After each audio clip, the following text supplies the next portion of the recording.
बड़ी सुंदर कथा में कभी कभी सुनाता हूं कथाओं में कि प्रभु श्री राम जब लौट करके आए रावण को मार के,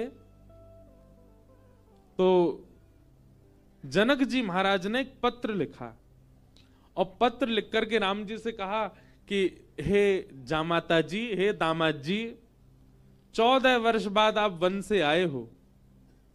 आप में तो जनकपुर के लोगों के प्राण हैं ही, परंतु हमारी लाली जो है जानकी, वो तो हमारी प्राण ही हैं। समस्त जनकपुर वासी आप दोनों युगलों को कुछ दिन के लिए जनकपुर बुला रहे हैं कि आप कुछ दिन आराम करने आओ। 14 वर्ष वन में रह के आए हो और आप अकेले नहीं आवे, अपने तीनों भैयाओं को, तीनों लालियों को और अपनी समस्त सेना हनुमान जामवंत सहित सबको लेकर के आप जनकपुर आइए, कुछ दिन आराम करने, हमको कुछ दिन सेवा करने दो, आपकी मेहमान नवाजी करेंगे आपकी। कुछ दिन के भ्रमण के लिए आप लोग जनकपुर आ जाओ। भगवान सभा में बैठे थे और सभा में बैठे बैठे जैसे ही जनक जी का पत्र आया तो भगवान ने हनुमान जी से कहा, पत्र पढ़ के सुनाओ, क्या बोल रहे हैं हमारे ससुर जी। हनुमान जी ने पूरा पत्र पढ़ा। बोले, भगवान, हे प्रभु श्री राम, आपको, पूरी सेना को, हमारी मैया को, तीनों भैयाओं को, तीनों भाभियों को, सबको जनक जी बुला रहे हैं जनकपुर कुछ दिन आराम के लिए। सबरे बंदर उछलने लगे। बोले, जय हो, बढ़िया भयो, अब आनंद आएगा, जनकपुर में जाएंगे, हम सब अपने हाथ पांव दबाएंगे। बहुत युद्ध करके आए रावणों से, रावण की सेना से, और बढ़िया मालपुआ खावे को मिलेगा। राम जी की बारात में तो हम नहीं जा पाए थे, पर बारात की चर्चा हमने सुनी थी। वहां तो भैया बड़े पकवान बने थे, हम सब जाएंगे। ब्राह्मण, सारे बानर इतने ज्यादा उत्सुक हो गए, हम सब जाएंगे। बानरों की उत्सुकता देख करके राम जी बोलो, शांत हो जाओ भैया। अब भाई देखो, हमारा निर्णय यह है कि जनकपुर हमारी ससुराल है, और कहीं भी नाक कट जाए चलता है, पर ससुराल में हमारी नाक ऊंची रहनी चाहिए। और इन सब बातों को ध्यान में रखते हमारे मन में आया कि हम जाएंगे, भरत जी जाएंगे, लक्ष्मण शत्रुघ्न जाएंगे, चारों बहुएं जाएंगी, कुछ वरिष्ठ लोग जैसे जामवंत जी, हनुमान जी, अंगद जी आदि आदि कुछ वरिष्ठ लोग जाएंगे। बाकी बानरों से हमारी प्रार्थना, आप तो यहीं सरजू जी के तट पे अयोध्या में ही रहो, आप लोग मत चलो। बानर सब उदास हो गए। बोले, क्यों, हम क्यों नहीं चलें?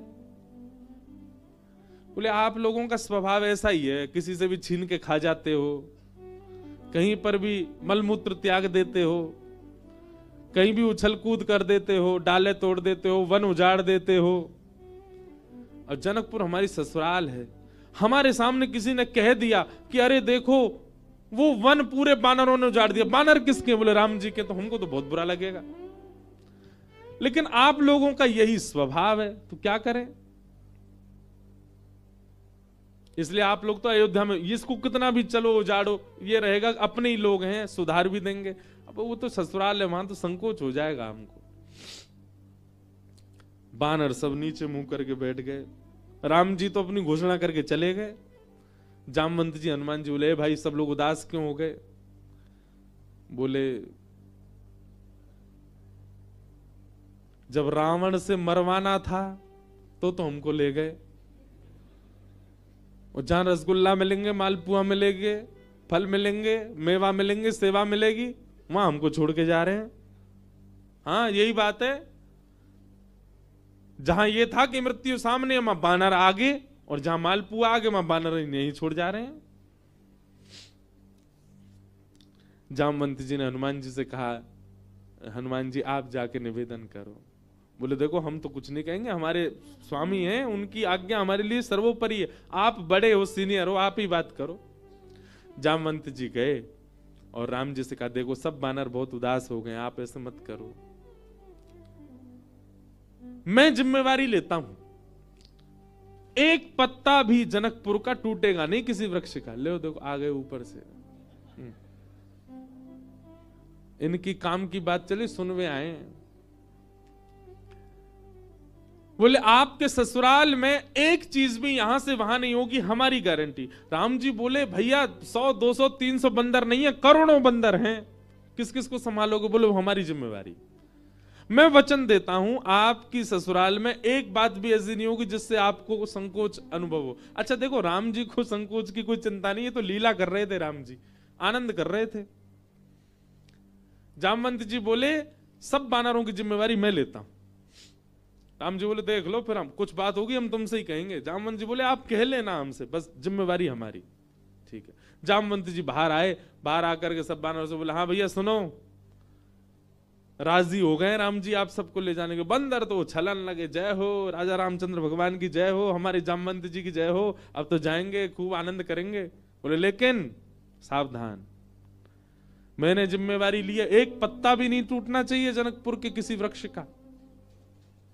बानर बोले बिल्कुल नहीं टूटेगा, आप तो बिल्कुल आज्ञा करो कैसे चलना है। बोले सब मुझे देखो, जो मैं करूं वही करना है, जब मैं बोलूं तब बोलना है, जब मैं शांत रहूं तब, यहां तक कि श्वास भी मेरे संगी लेनी है सबको। मैं जब छोड़ूं तब छोड़नी, तब लेनी तब लेनी। मैं जब मुड़ूं तब मुड़ना, मैं जब देखूं तब देखना, मैं जब सोऊं तब सोना, मैं जब खांसूं तो खांसना। बानर बोले ठीक है। राम जी बोले एक बार हमको डेमो दिखाओ। जामवंत जी खड़े हो गए, करोड़ों बंदर खड़े सामने। जामवंत जी ने अपना उल्टा हाथ उठाया, सारे बानरों ने अपना उल्टा हाथ उठाया। जैसे परेड होती है ना 26 जनवरी को, तो हमारे मिलिट्री के जवान बिल्कुल एक संग उनके हाथ पैर चलते हैं, ये हाथ पीछे तो यही हाथ पीछे जाएगा। उनको देखो कभी, उनके पैर भी बिल्कुल समय पे आगे, समय से पीछे, गर्दन भी समय से चलेगी। वैसे मिलिट्री के जवानों की तरह सब बंदर खड़े हो गए। जामवंत जी हंसे तो सबरे बंदर हंसे।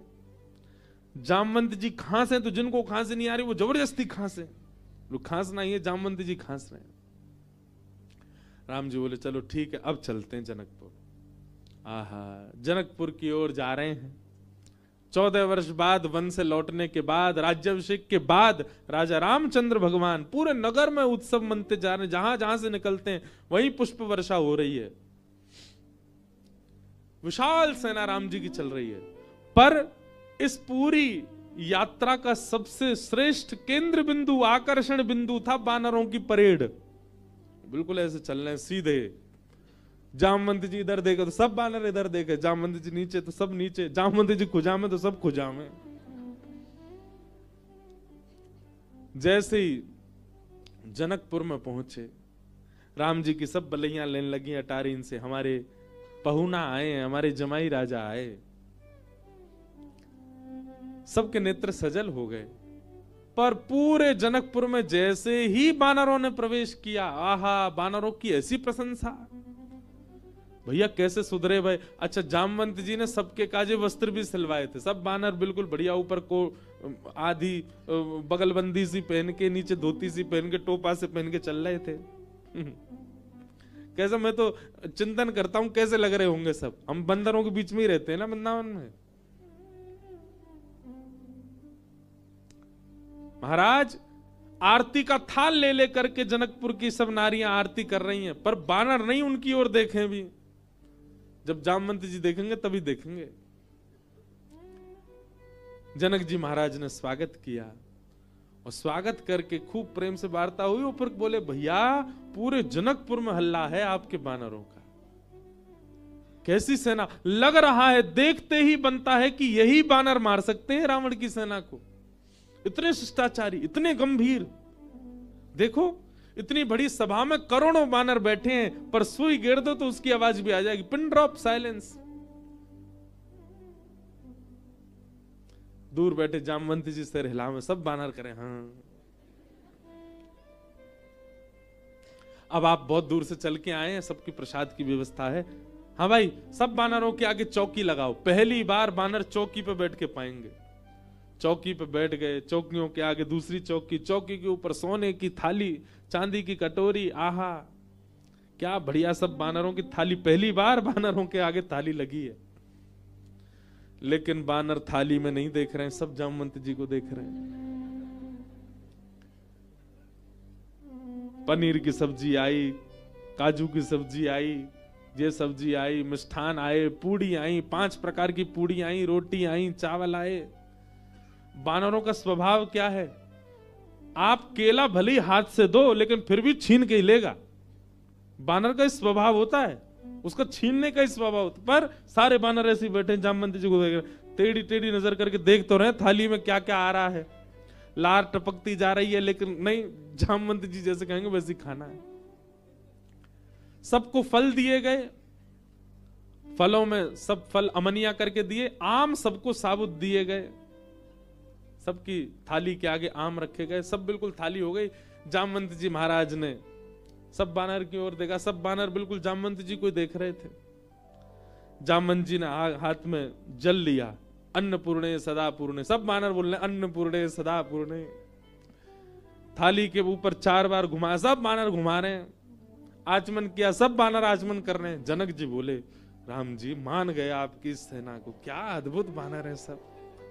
राम जी मान गए आपकी इस सेना को, क्या अद्भुत बानर है सब। राम जी बेचारे धीमे धीमे पा रहे, बोले बस ये लाज बची रहे जितनी देर है। प्रसाद पाने लगे बिल्कुल वैसे, अगर दाल चावल पा रहे हैं जामवंती, सब दाल चावल ही पा रहे हैं, जितनी दाल जितनी सब्जी डाल रहे हैं उतनी डाल रहे हैं। अद्भुतता थी देखने में। थोड़ी देर पाने के बाद जामवंत जी की दृष्टि पड़ी आम पे, जैसे ही आम उठाया सब बानरों ने एक संग आम ही उठाए। जामवंत जी घुमा के देखें, सब बानर घुमा के देखें। जामवंत जी ने जोर से आम दबा के देखना चाहा कितनी गुठली है इसमें। अब वो आम ऐसा था कि जैसे ही नेक दबाया सो गुठली उछल गई उसमें से। अब जैसे ही गुठली उछली तो सब बानर दोनों हाथन से दबाई रहे, वो गुठली उछलनी चाहिए क्योंकि जामवंत जी की गुठली उछली है। अब सब बानर जैसी आम दबा में सबकी गुठली उछली। गुठली के उछलते ही जामवंत जी बोले इन हाथों से मेघनाथ निकल के नहीं भाग पाया, इन हाथों से रावण निकल के नहीं भाग पाए, छोटी सी गुठली भाग गई। और जामवंत जी जैसे ही उछले गुठली पकड़ने को, बानर बोले हमें भी ऐसे ही पकड़नी है, और एक दूसरे के ऊपर झपट्टा मारे। महाराज या पकड़, कहीं कड़ी उछाल रहे हैं, कहीं दाल उछाल रहे हैं, पूरी उछाल रहे हैं। जनकपुर की पूरी सभा जो कि स्वर्ण मंडित थी, जो कि चांदी से मंडित थी, आज वो खीर मंडित हो गई। सब जगह कड़ी खीर उछाल उछाल करके पूरी सभा का लेपन कर दिया। राम जी नीचे नजर करके बैठे। अब तो बानरों को खुली छूट मिल गई, एक दूसरे की थाली में से ले लेके भागे। 2-4 बानर तो जनक जी की थाली उठा के भाग गए। जनक जी देखते रहे और देखते ही देखते जनक जी की दृष्टि पड़ी राम जी को। राम जी बड़े संकोच। जनक जी समझ गए तो भैया पूरा प्री प्लान्ड था कि सीधे सीधे चलना है, सीधे सीधे खाना है। नहीं, बानर अपना स्वभाव कैसे छोड़े। राम जी को संकोच में देख जनक जी ने उनको हृदय से लगाया, बोले हम बिल्कुल अप्रसन्न नहीं है, हमको प्रसन्नता है कि इतना आनंद हुआ जनकपुर में इतने दिन बाद। आप बिल्कुल संकुचित मत हो। लेकिन सबसे ज्यादा संकोच हो रहा था जामवंत जी को। मैंने जिम्मेवारी ली थी और मैंने बिगाड़ दिया सब काम। जब जनक जी को राम जी को हृदय से लगाते हुए देखा तो जामवंत जी के मन में आया मैंने बहुत बड़ा अपराध कर दिया। आज जितने प्रेम से राम जी अपने ससुर जी को हृदय से लगा रहे हैं, हे भगवान मेरे अपराध का पीड़ा जो मेरे चित्त में है वो तभी दूर होगी जब इतने प्रेम से ठाकुर जी मुझे भी अपने हृदय से लगाए।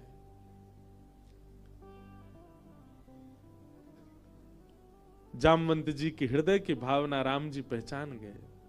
और जब वापस जनकपुर से लौटने का समय आया 6-7 दिन बाद, जामवंत जी से राम जी ने एकांत में कहा हम आपके मन के भाव जान गए। जब जनक जी हमको हृदय से लगा रहे थे, आपके मन में आया था कि कभी आप भी हमको ऐसे हृदय से लगाओ। अब अभी हृदय से लगाने में वो बात नहीं होगी। जब आप अपनी पुत्री का वर्ण हमारे साथ करोगे, हम आपके दामाद बनेंगे, तब आप हमको इसी भाव से हृदय से लगाना, तब आपकी इच्छा पूरी होगी।